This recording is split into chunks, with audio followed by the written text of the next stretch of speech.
बिहारी लाल की जय।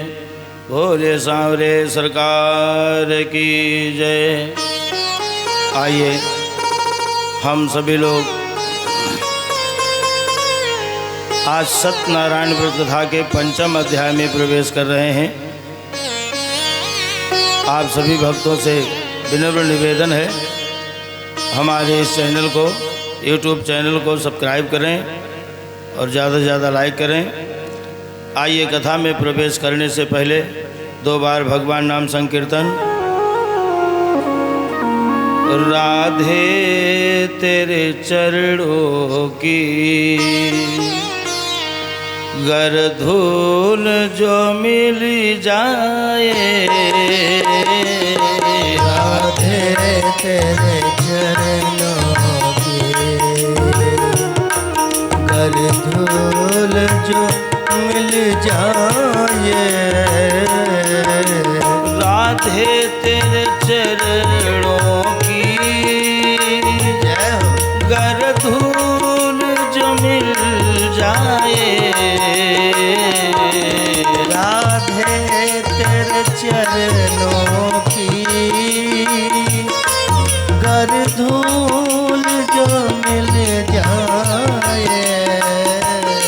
सच कहता हूँ राधे, सच कहता हूँ राधे, तकदीर बदल जाए, सच कहता हूँ राधे, तकदीर बदल जाए, राधे तेरे चरणों की।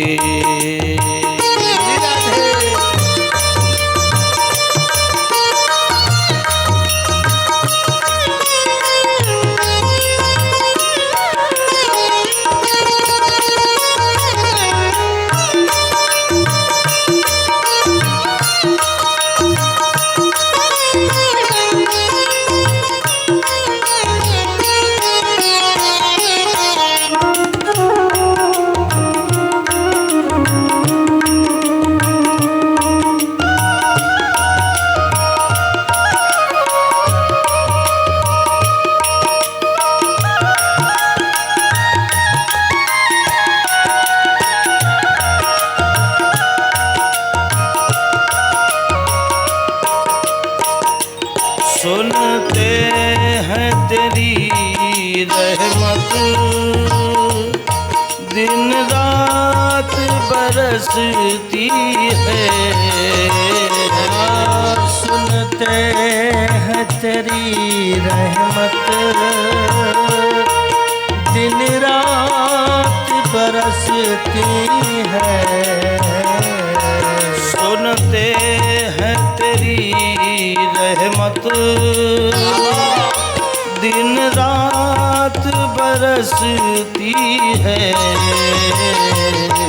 एक बूंद जो मिल जाए, एक बूंद जो मिल जाए, दिल की कली खिल जाए, एक बूंद जो मिल जाए, दिल की कली खिल जाए, राधे तेरे चरणों की।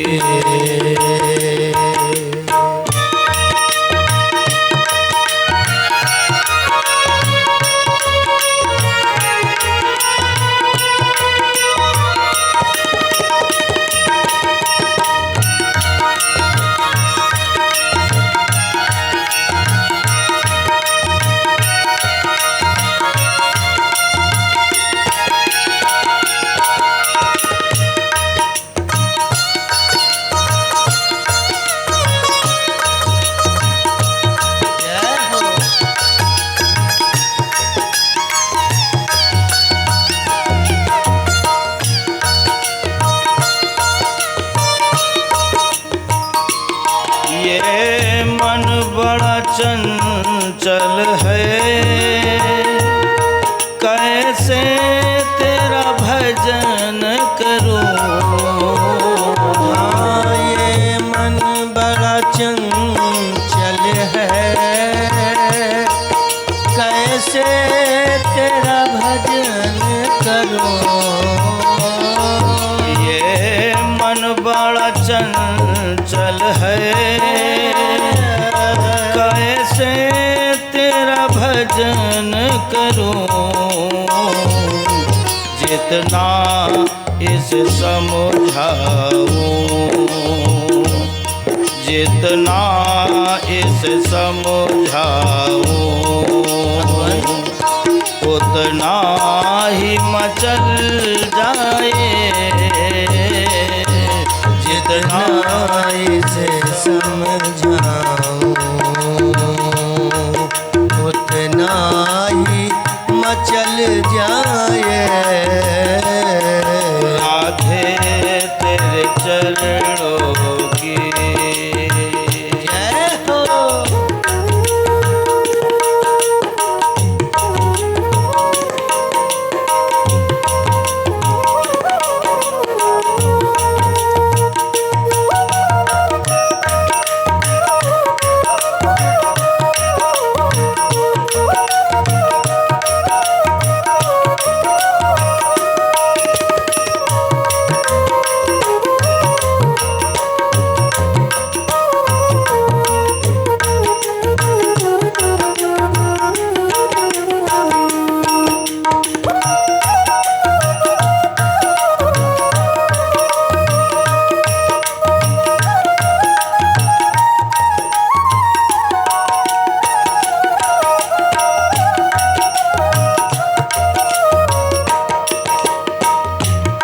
नजरों से गिराना ना चाहे जितनी सजा देना। नजरों से गिराना ना चाहे जितनी सजा देना। नजरों से गिराना ना चाहे जितनी सजा देना। नजरों से जो गिर जाए, नजरों से जो गिर जाए, मुश्किल से संभल पाए। नजरों से जो गिर जाए, मुश्किल है संभल पाना। राधे तेरे चरणों की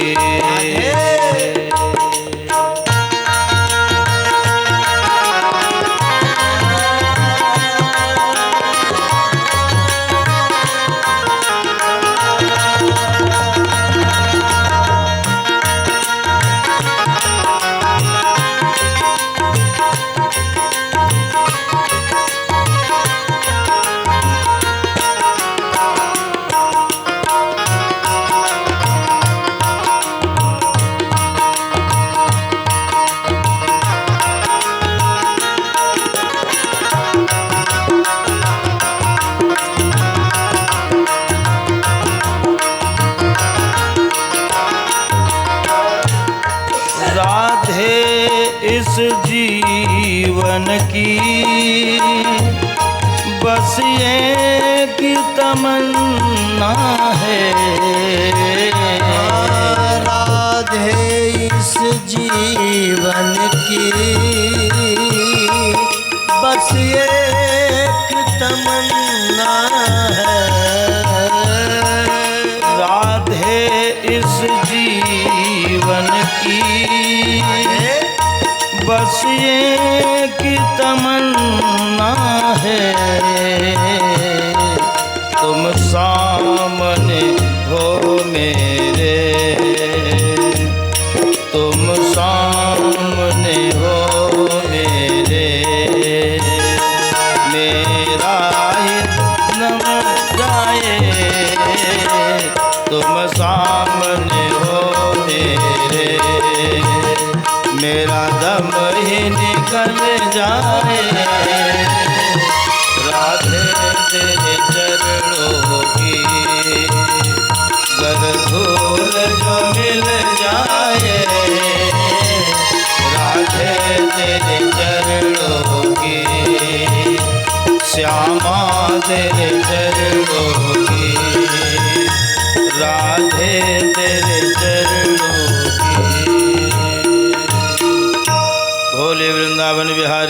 लाल की, भोले सांवरे सरकार की। आइए पंचम अध्याय की कथा में प्रवेश करते हैं। श्री गणेशाय नमः। अथायनच प्रयक्षाम वृद्धं मुनिसप्तमः। आसीतुंगध्वजो राजा प्रजापालन तत्परः। नीति निपुण चाहिए नृपति, पालक प्रजा महान। जय हो। देश शत्रु के सामने करे न म्यान कृपा। ऐसे प्रजापालक एक तुंगध्वज नाम के राजा थे। जितेंद्रिय, सत्यवादी, देवालय में जाकर इतना दान दिया करते थे कि सभी प्रजा प्रसन्न रहा करती थी। धार्मिक राजा होने के कारण ये कभी जंगल में शिकार के लिए नहीं गए, लेकिन कुछ राजाओं के कहने पर एक दिन मन में विचार किया कि मैं राजा हूँ, राजा को शिकार करना चाहिए। इसीलिए अपने सैनिकों को सजाकर और जंगल के लिए चल दिए शिकार खेलने के लिए। उसी रास्ते में एक बट वृक्ष के नीचे बहुत से ग्वाल बाल भगवान श्री सत्यनारायण विष्णु भगवान का पूजन कर रहे थे। उसी रास्ते से राजा गए, परंतु भगवान को नतमस्तक नहीं किया, प्रणाम नहीं किया और जंगल के तरफ बढ़ गए। भगवान बहुत रुष्ट हो गए। रुष्ट हो करके ऐसा उपाय किया कि राजा को कोई शिकार नहीं मिला। पूरा दिन व्यतीत हो गया शिकार खोजते खोजते, परंतु राजा को कोई शिकार नहीं मिला। इसलिए राजा और कुपित हो गए, क्रोधित हो गए। क्रोधावेश में वापस आ रहे थे। सभी ग्वाल बाल उस समय भगवान का पूजन संपन्न कर प्रसाद वितरण कर रहे थे। प्रसाद लेकर के राजा के पास गए, परंतु राजा ने उस प्रसाद का त्याग कर अपने महल को चले आए। राजा को कोई संतान नहीं था, परंतु अपने 100 प्रजा को पुत्र मानता था और वो 100 प्रजा मृत्युदंड को प्राप्त हो गए। राजा बहुत नीतिवान था। मन में विचार किया कि किसी राजा में इतनी सामर्थ्य नहीं कि हमारे 100 पुत्रों को एक साथ पराजित कर सके। रंकम करोति राजानम राजानम रंकमेव च धनिनम निर्धनम चैव निर्धनम धनिनम तथा। राजा ने मन में विचार किया कि केवल भगवान के द्वारा, केवल भगवान ही कभी किसी को निर्धन को धनवान बना देते हैं और धनवान को निर्धन बना देते हैं। ये सामर्थ्य केवल भगवान में है। लगता है मैंने जो प्रसाद का त्याग किया है इसी से मेरा ये हाल हुआ है। राजा फिर अपने सैनिकों के साथ उसी जगह पर पहुंच गए। बट वृक्ष के नीचे सभी ग्वाल बाल के साथ भगवान का पूजन किया। प्रसाद ग्रहण करके काफ़ी रात बीतने पर महल में आए और महल में आकर के देखा तो सभी पुत्र जीवित प्राप्त हुए। तभी से तुंगध्वज नाम के राजा भी हर पूर्णिमा, हर एकादशी, हर संक्रांति को भगवान का पूजन करने लगा। श्री सूत जी महाराज कहते हैं, हे ऋषिगण, पंचम अध्याय की कथा मैं आपको श्रवण करा चुका हूँ। आगे क्या कहूँ, आप लोग खुद समझदार हैं। तो ऋषियों ने कहा कि नहीं महाराज, जिन्होंने भगवान का पूजन किया और जब उनका दूसरा जन्म हुआ तो उनका जीवन यापन किस प्रकार से व्यतीत हुआ, ये भी मैं जानना चाहता हूँ। तो दूसरी अध्याय में जो सतानंद नाम के विद्वान ब्राह्मण थे, उनका दूसरा जन्म हुआ तो सुदामा नाम के ब्राह्मण हुए। और संक्षिप्त में सुदामा चरित आप लोगों को सुनाने का प्रयास कर रहा हूँ। विप्र सुदामा बसत है सदा आपनो धाम भिक्षा करी हृदय जपे हरिनाम भिक्षा करी भोजन करे हृदय जपे हरिनाम ताकि धरनी पति व्रता गहे वेद की रीत पति सेवा में प्रेम जो पति सेवा सो प्रीत कही सुदामा एक दिन कृष्ण हमारे मित्र करत रहती उपदेश दिए ऐसो परम पवित्र।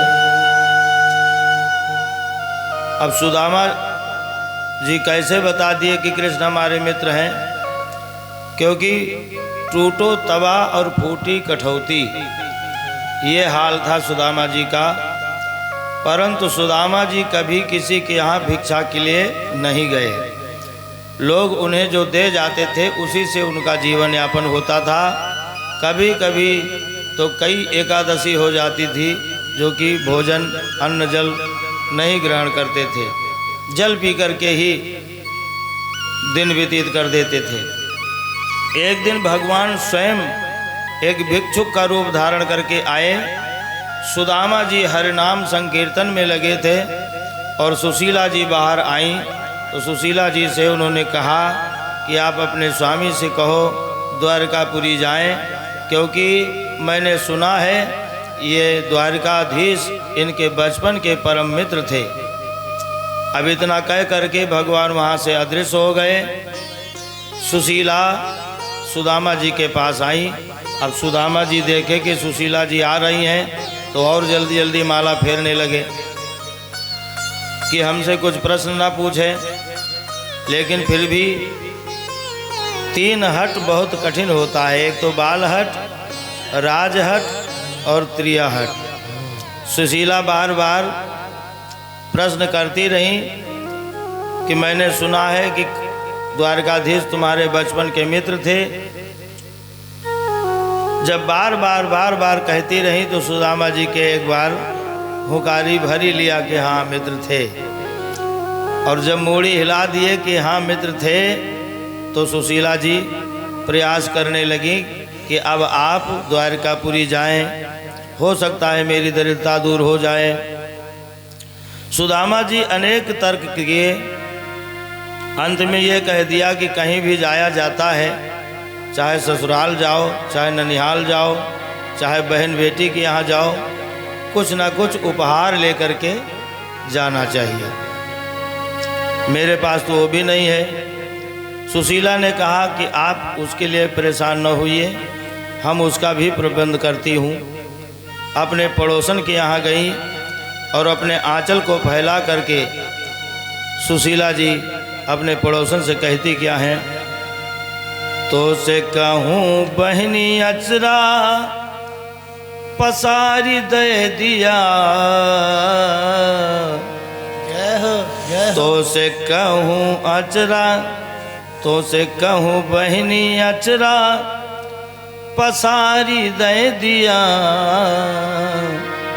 हमें 2 मुट्ठी चावल उधार दे दिया, हमें 2 मुट्ठी चावल उधार दे दिया, हमें 2 मुट्ठी चावल उधार दे दिया, तो से कहूँ बहनी अचरा पसारी दे दिया, तो से कहूँ बहनी अचरा पसार दे दिया, हमें 2 मुट्ठी चावल उधार दे दिया, हमें 2 मुट्ठी चावल उधार दे दिया।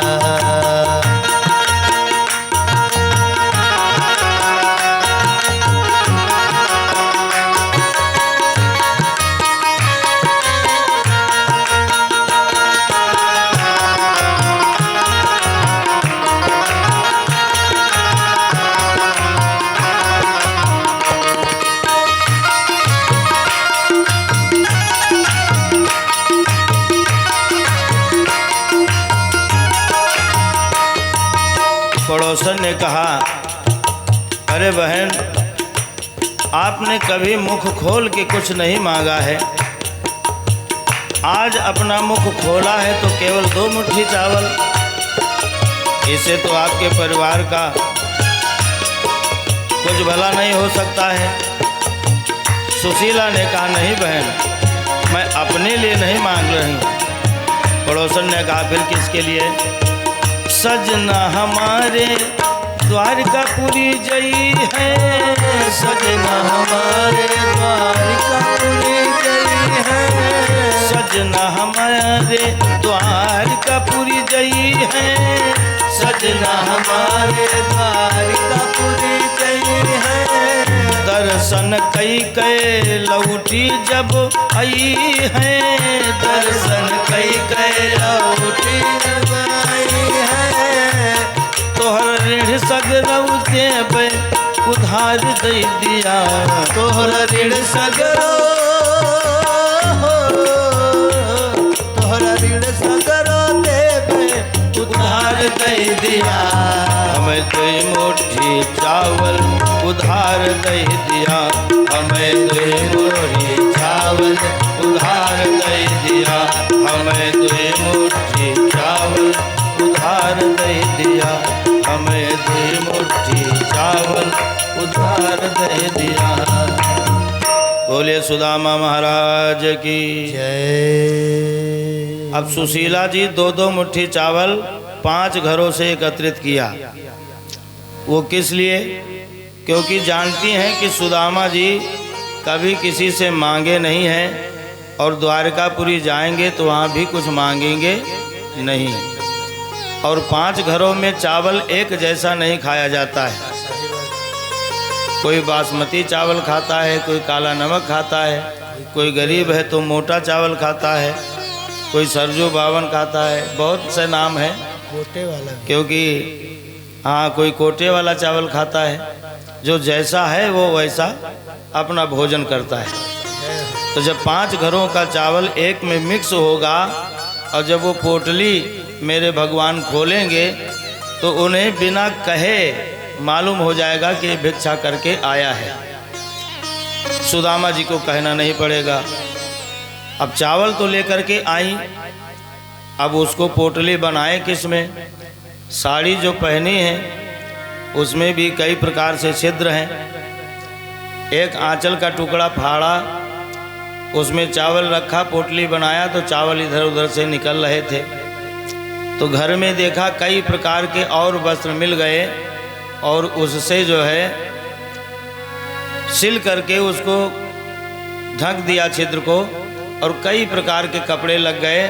तो इससे ये भी भगवान को पता चलेगा कि इनको पहनने के लिए अच्छे से कपड़े भी नहीं है, वस्त्र भी नहीं है। और पोटली बना करके सुदामा जी को दिया। सुदामा जी बगल में पोटली दबाकर और चल दिए भगवान का गुणगान करते हुए। श्री कृष्ण गोविंद हरे मुरारी, हे नाथ नारायण वासुदेवा। श्री कृष्ण गोविंद हरे मुरारी, हे नाथ नारायण वासुदेवा। हे नाथ नारायण वासुदेवा, हे नाथ नारायण वासुदेवा। हे नाथ नारायण वासुदेवा, हे नाथ नारायण वासुदेवा। पितु मातु स्वामी सखा हमारे, हे नाथ नारायण वासुदेवा। पितु मातु स्वामी सखा हमारे, हे नाथ नारायण वासुदेवा। हे नाथ नारायण वासुदेवा, हे नाथ नारायण वासुदेवा। यही संकीर्तन करते हुए सुदामा जी चलते चले जा रहे हैं। पूरा दिन व्यतीत हो गया, सायंकाल का समय हुआ। सुदामा जी ने देखा कि सूर्यास्त हो रहा है। एक नदी रास्ते में पड़ी, उसमें उन्होंने देखा कि नौका उस पार है। जब तक नौका इस पार आएगी तब तक हम स्नान ध्यान करके और कुछ सुशीला ने प्रसादी दिया होगा उसे भगवान को भोग लगा करके कुछ पाएंगे, फिर चला जाएगा। जैसे सुदामा जी अपना सोंटा और डोरी नीचे रखा, वस्त्र उतारने लगे, तब तक उधर भगवान ने देखा कि मेरा भक्त परिश्रम, इतना कठिन परिश्रम करके आ रहा है, तो स्वयं भगवान मल्लाह का रूप धारण करके नौका को लेकर चल दिए। अब सुदामा जी ने देखा कि नौका तो चल पड़ी है, अगर कहीं मैं स्नान करने लगा और नौका फिर इधर से उधर पहुंच गई तो फिर मुझे समय लग जाएगा। इसलिए उन्होंने स्नान नहीं किया, नौका इस पार आई, नौका पर बैठ गए। अब सुदामा जी सोच रहे हैं कि अब इस मल्लाह को कुछ देना चाहिए, देने के लिए तो कुछ है नहीं। इसलिए सुदामा जी मन में विचार किए, क्यों ना इसको हम शास्त्रों के बातों में उलझा दूं और ये उसी में प्रसन्न हो जाएगा और फिर हमसे उतराई नहीं लेगा।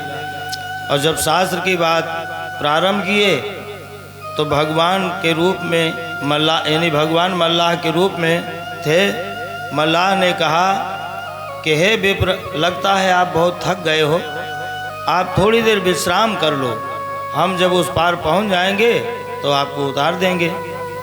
अब जब इतनी बात मल्लाह के मुखारबिन से सुदामा जी ने सुना तो इतना वो थक चुके थे कि उनको तुरंत नींद आ गई। और जब सो गए तो भगवान ने अपने पार्षदों के द्वारा द्वारकापुरी भिजवा दिया। और जब प्रातःकाल आँख खुलती है तो सुदामा जी देखते क्या हैं कि बहुत सुंदर नगरी में मैं आ गया हूँ।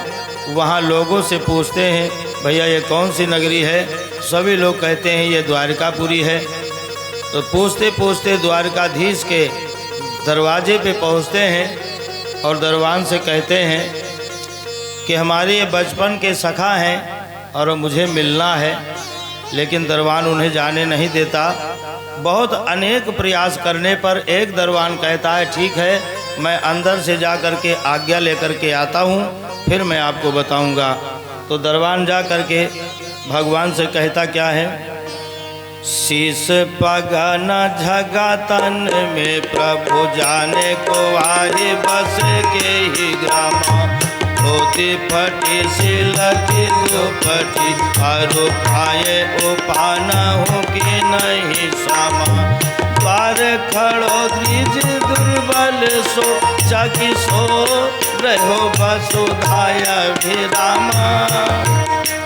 पूछत दीन दयाल को धाम, बतावत आपन नाम सुदामा। बतावत आपन नाम सुदामा। बतावत आपन नाम सुदामा। बतावत आपन नाम सुदामा। जैसे सुदामा नाम सुने छाड़े राजकाज, तुरंत कंधे से पीताम्बर छूट गया, पाँव में चरण पादुका नहीं पहनी और सुदामा सुदामा सुदामा कहते हुए दौड़ पड़े। रुक्मिणी मैया देख रही हैं कि आज कौन सा भक्त आ गया है जिसके लिए व्याकुल होकर के सुदामा जी से मिलने के लिए भगवान स्वयं दौड़ते हुए जा रहे हैं। और जैसे सुदामा जी को देखा, अपने गले से लगा लिए और लेकर के आए, स्वर्ण के सिंहासन पर बिठाया। और आज पहली बार रुक्मिणी मैया को कोई काम सौंपा है, जो कि कभी नहीं रुक्मिणी मैया को कोई काम कहा था। रुक्मिणी मैया से कहा, जाओ परात में पानी लेकर के आओ और विप्र देवता का हम चरण पखारेंगे। परात में पानी आता है, लेकिन जैसे भगवान सुदामा के चरणों में हाथ लगाते हैं, ऐसे बिहाल बिवाइन सोपक कंटक जाल लगे पुनि जोए। ऐसे बिहाल बिवाइन सोपक कंटक जाल लगे पुनि जोए। आए महादुख पायो सखा तुम आयो इतना के दिन खोए। देखी सुदामा की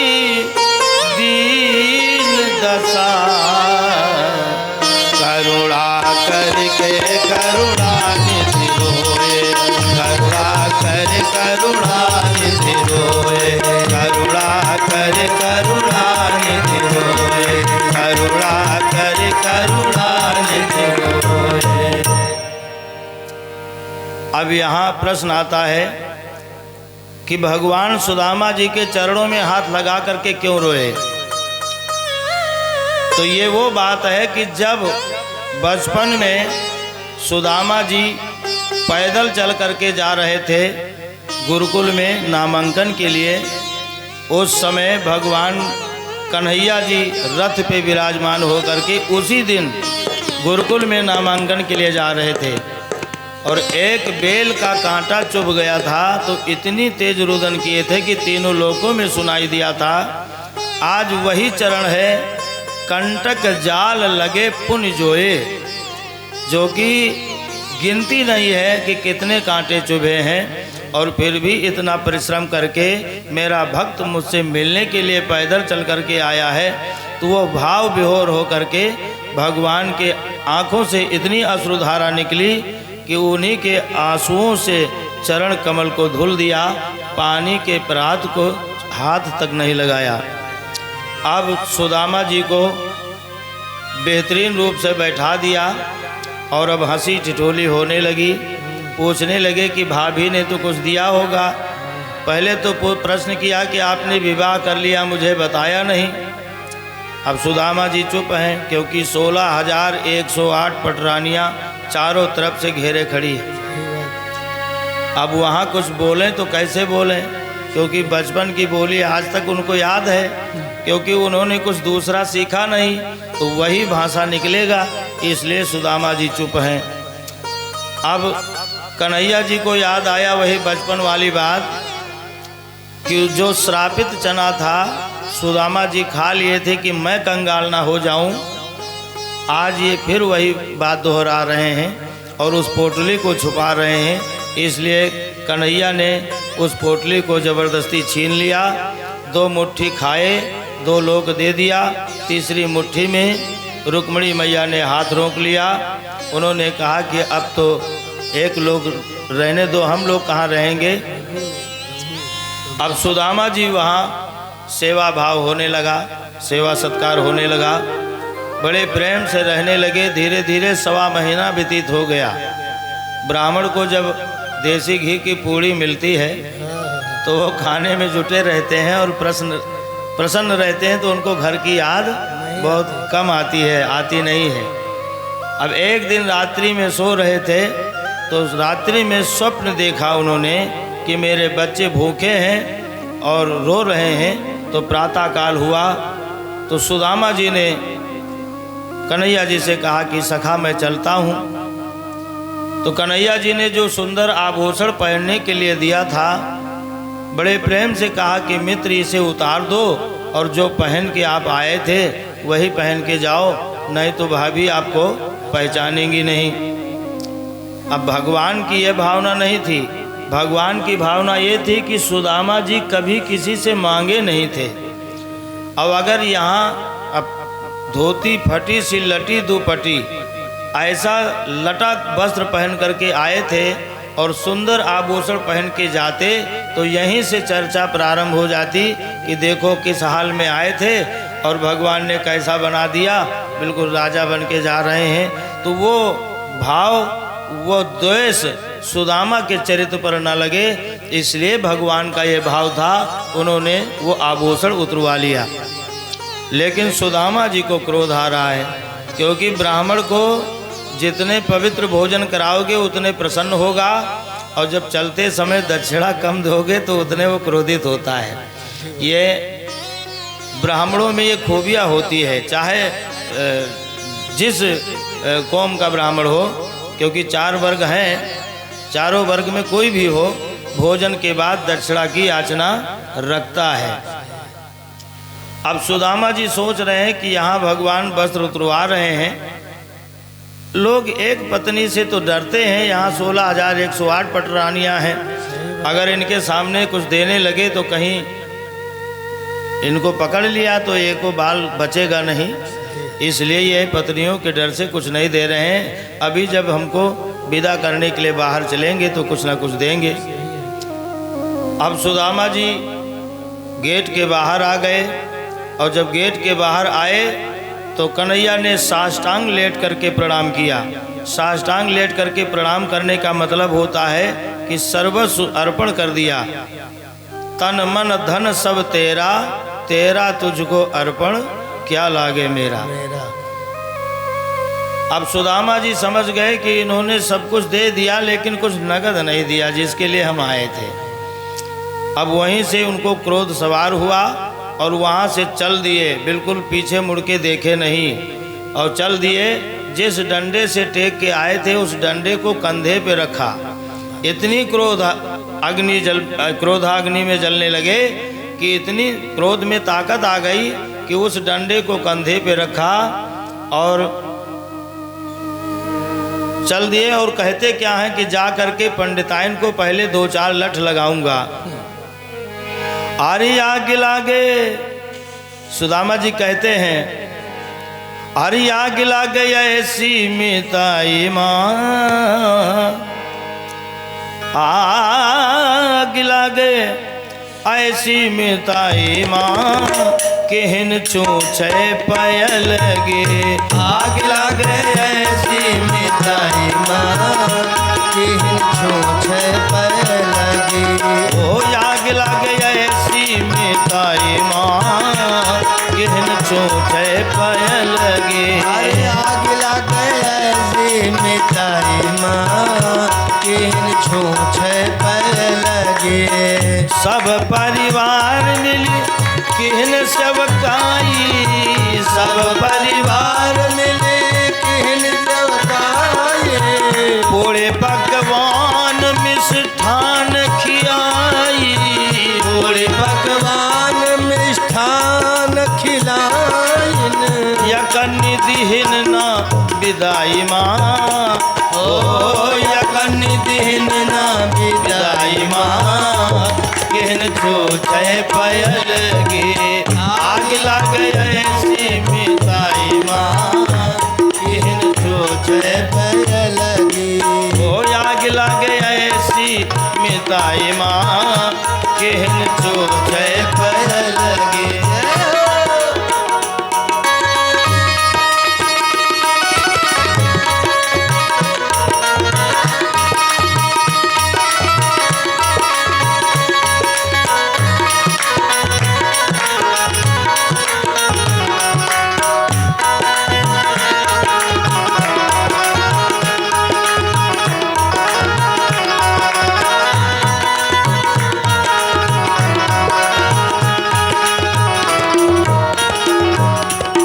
कहते क्या है, आने के धन मोहे धनिया पठावा, आने के धन मोहे धनिया पठावा।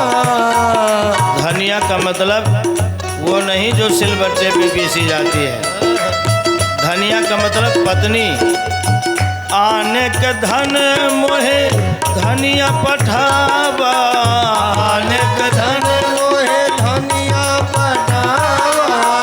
पावन कुछ घर हूँ से गवावा, पावन कुछ घर हूँ से गवावा। अरे कनी मिली ना विदाई माँ, हाँ यकनी मिली ना विदाई माँ, केहन छूछे पयल गे। आग लागे ऐसी मिताई माँ, केहन छूछे पयल गे। आग लागे ऐसी मिताई माँ, केहन छूछे पयल गे। आग लागे ऐसी मिताई माँ, केहन छूछे पयल गे। आग लागे ऐसी मिताई माँ, केहन छूछे पयल गे। बोलिए सुदामा जी महाराज की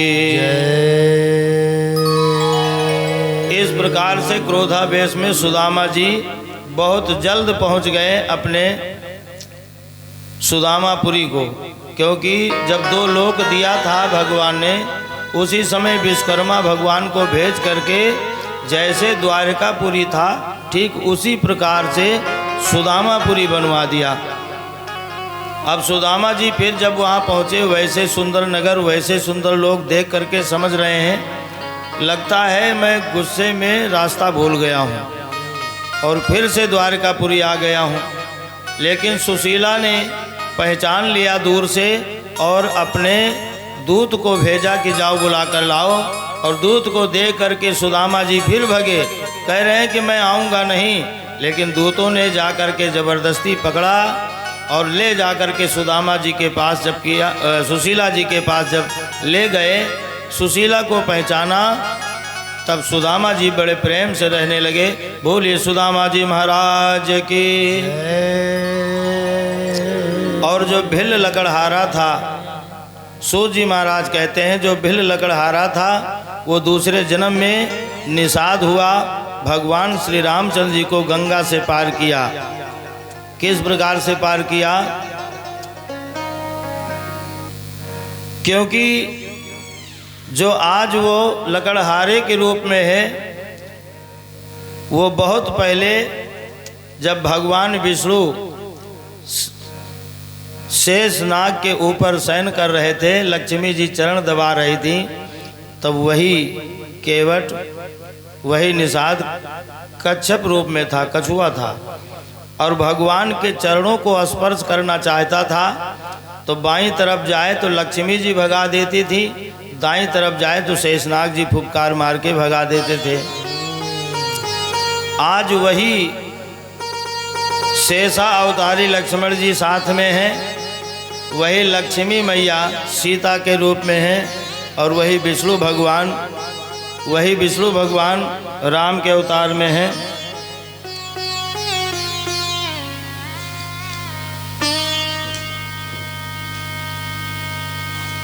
और दोनों लोग यानी तीनों लोग साथ में हैं। और भगवान राम ने उस समय मन में ही कहा था कि मैं जब त्रेता में आऊँगा, मेरे इशारा को समझ जाओगे तो इन दोनों के समक्ष मैं अपने दोनों चरणों को आपको दूंगा धुलने के लिए। तो भगवान ने कहा, मांगी नाव न केवट आना, कहाँ है तुम्हार मरम में जाना। तो केवट समझ गया कि प्रभु मैं आपके मरम को जान गया हूँ। और मरम जान करके वो कहता क्या है कि हे प्रभु, जब तक मैं आपके चरण कमलों को धुल नहीं लूँगा तब तक मैं आपको अपनी नौका पे नहीं चढ़ाऊँगा। भगवान राम ने कहा क्यों? कहा कि एक दोष है आपके चरणों में। कहीं कौन सी दोष है? अल जादू बातो रे घरनवा माँ जादू बातो रे घरनवा माँ जादू बातो रे घरनवा माँ जादू। वो कौन सा जादू है? क्योंकि आप ही ने जादू नहीं किया, आपके पूर्वजों में जादू है, वो भी मैं जानता हूँ। बूढ़ होई गे भुवाल भवायक को ना लाल, बूढ़ होई गे भुवाल भवायक को ना लाल, भवाल मन मा लाल, भवा मन मा लाल, भवायक को ना लाल, भवायक को ना लाल। खीर खाए के जे लड़का होवावे, खीर खाए के जे लड़का होवावे, मर्दन के काम अपने नमा चलावे, मर्दन के काम अपने नमा चलावे। जाहिर है सारे जहनवा माँ जादू बा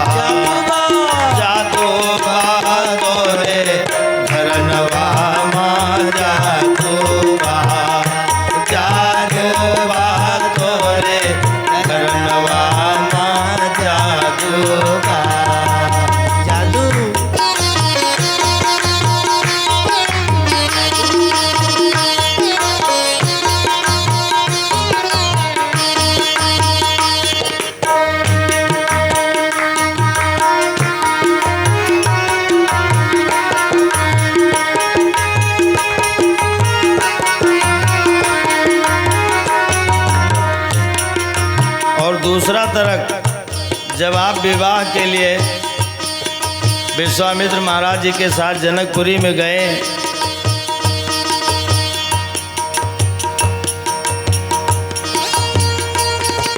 वहां पे भी आपने कौतुक दिखाया। फुलवरिया माँ आए दिन जादू चलाए, फुलवरिया में आए दिन जादू चलाए। कोई गई अनकाए, कोई गई सनकाए, कोई गई अनकाए, कोई गई सनकाए। तिरछी नजरिया से जहका निहारे, तिरछी नजरिया से कही का निहारे। तन मन तह के बेकल करी डारे, तन मन तह के हल कई डारे। वही कजरारे नयनवा माँ जादू जादू तोरे करनवा माँ जादू जादू तोरे करनवा माँ जादू।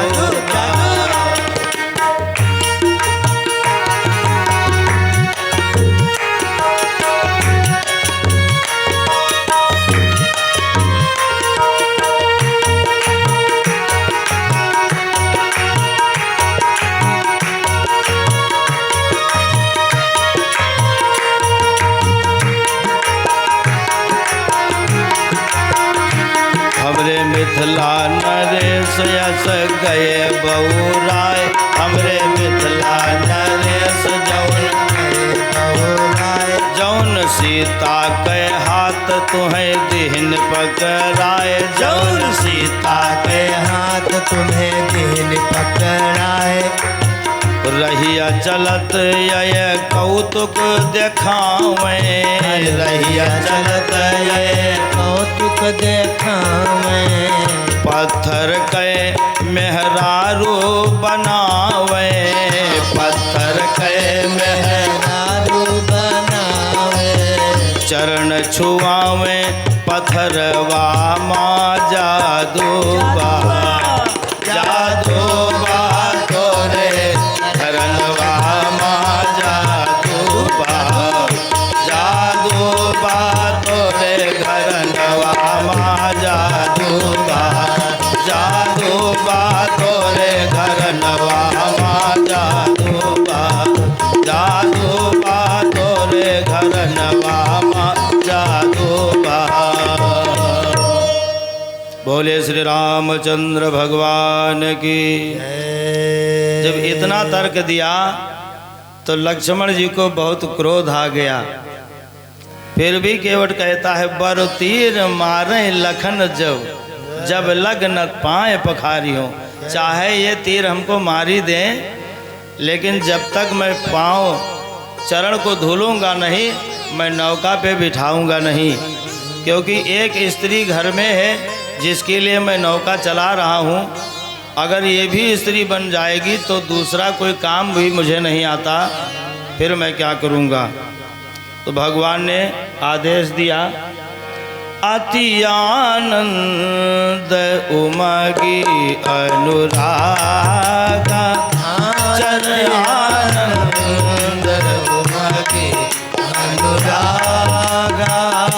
चरण सरोज पखारन लागा, चरण सरोज पखारन लागा। अति आनंद उमगी अनुरागा, अति आनंद उमगी अनुरागा। चरण सरोज पखारन लागा, चरण सरोज पखारन लागा। चरण सरोज पखारन लागा। चरण कमल को धुल करके अपने पितरों के ऊपर छिड़क करके स्वयं अपने परिवार सहित उस चरणोदक को पी करके और भगवान को नौका में बिठाया अब जब नौका में बिठा लिया तो गंगा मैया से कह रहा है कि अब आप ही कोई कृपा ऐसा करो ताकि सूर्यदेव अस्त न हो। तो जितनी देर सूर्यदेव अस्त नहीं होंगे उतनी देर मैं इनका दर्शन करता रहूँगा। और कहते क्या हैं, मेरी नैया में मेरे राघो जी उतरेंगे पार, गंगा मैया धीरे बहो। मेरे राघो जी उतरेंगे पार, गंगा मैया धीरे बहो। धीरे धीरे बहो, धीरे धीरे बहो। धीरे धीरे बहो, धीरे धीरे बहो। धीरे धीरे बहो, धीरे धीरे बहो। मेरे राघो जी उतरेंगे पार, गंगा मैया धीरे बहो। मेरे राघो जी उतरेंगे पार, गंगा मैया धीरे बहो।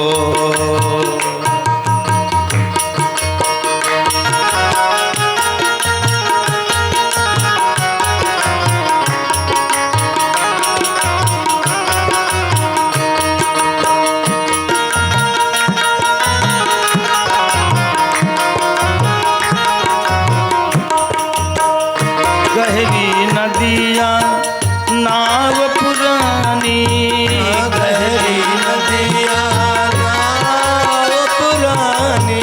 चले पुरवैया गति ठहरानी।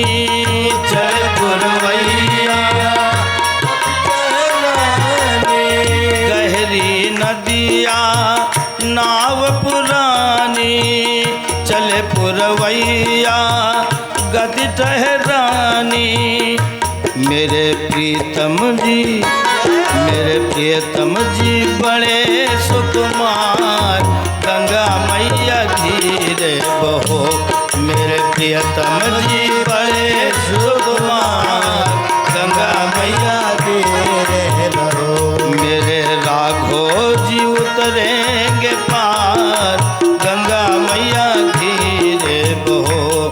मेरे राघो जी उतरेंगे पार, गंगा मैया धीरे बहो।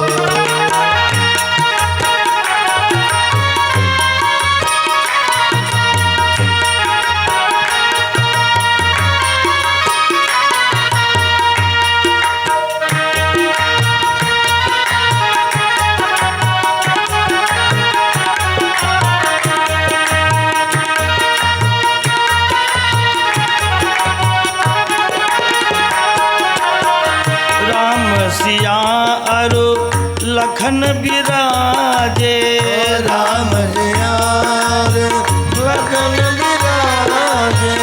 राम सिया अरु लखन बिराजे। राम जिया और लखन बिराजे। शीश जटा और मुकुट बिराजे। शीश जटा और मुकुट बिराजे। आज शोभा बनी है अपार, गंगा मैया धीरे बहो। आज शोभा बनी है अपार, गंगा मैया धीरे बहो। मेरे राघो जी उतरेंगे पार, गंगा मैया धीरे बहो। मेरे राघो जी उतरेंगे पार, गंगा मैया धीरे बहो।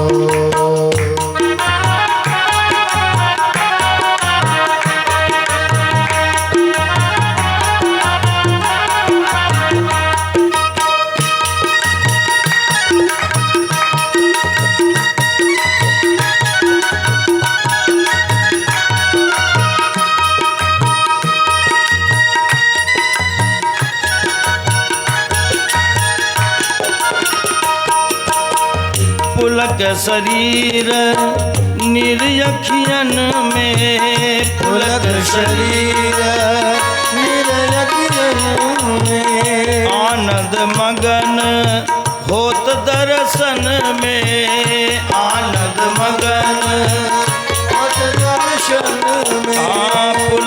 शरीर नीरय किरण में, पद शरीर आनंद मगन होत दर्शन में, आनंद मगन होत दर्शन में। भव सागर से मोहि उतार, गंगा मैया धीरे बहो। भव सागर से मोहि उतार, गंगा मैया धीरे बहो। मेरे राघो जी उतरेंगे पार, गंगा मैया धीरे बहो।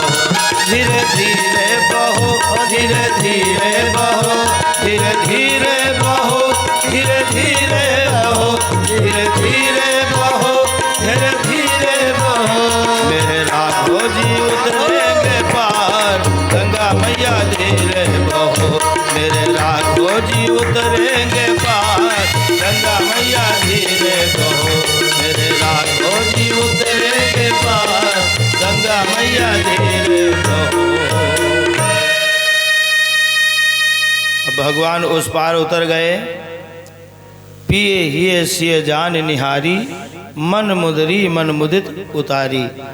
भगवान ने मन में विचार किया कि केवट को कुछ देना चाहिए, और माँ जानकी जी को पता चल गया कि मेरे स्वामी जी सोच रहे हैं कुछ देने के लिए, तो उनके हाथों में जो अंगूठी थी मुद्रिका, वो उतार करके राम को दिया कि उतराई में दे दीजिए।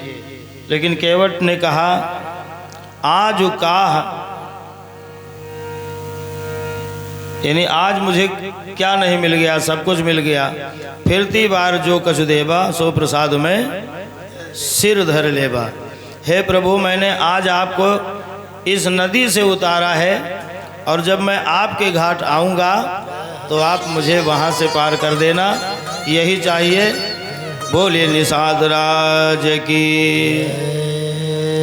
अब सूत जी महाराज कहते हैं, उल्कामुख नाम के जो राजा थे, राजा दशरथ हुए, श्री रंगनाथ का पूजन करके भगवान जैसे 4 पुत्रों को पा करके दुर्लभ मोक्ष को प्राप्त हुए।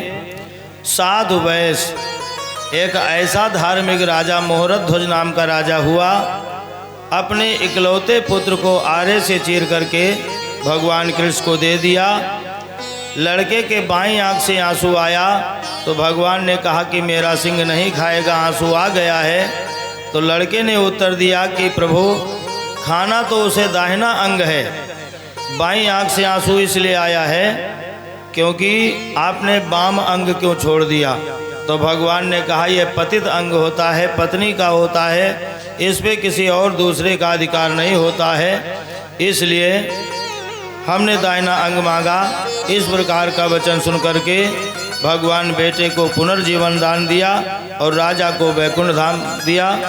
और तुंगध्वज नाम के जो राजा थे, दूसरे जन्म में स्वयंभू मनु हुए और संपूर्ण श्रीमद् भागवत की कथा सुनकर दुर्लभ मोक्ष को प्राप्त हुए। इति श्री स्कंद रेवा खंडे श्री सत्यनारायण प्रतिथायाम पंचमोध्याय की जय।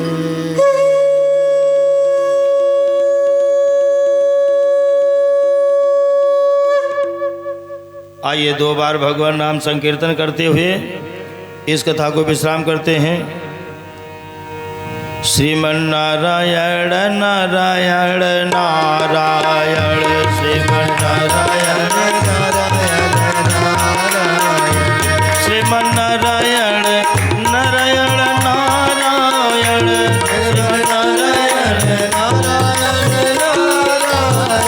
श्रीमन्नारायण नारायण नारायण, श्रीमन्नारायण नारायण नारायण, श्रीमन्नारायण नारायण